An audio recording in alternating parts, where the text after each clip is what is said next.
अस्सलाम वालेकुम बच्चों। आज हमारी कहानी का मौजू है नेकी का सिला।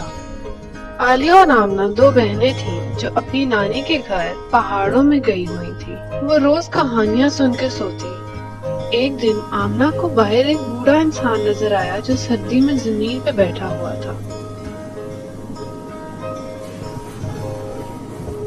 उन्होंने अपनी नानी से इजाजत ली और उस आदमी के लिए खाना, कंबल और लकड़ियां लेके गई। उस आदमी ने उनका बहुत शुक्रिया अदा किया।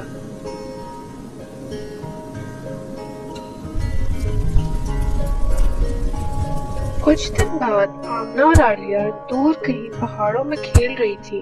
उनको पता ही नहीं चला और सुबह से शाम हो गई।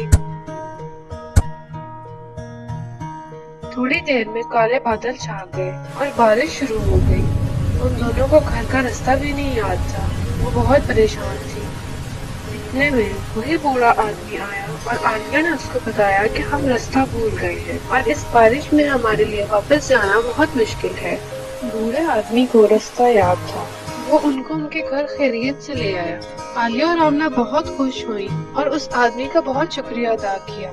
बारिश रुकने तक वो उनके घर में ही रुका और फिर वो अपने रास्ते चला गया।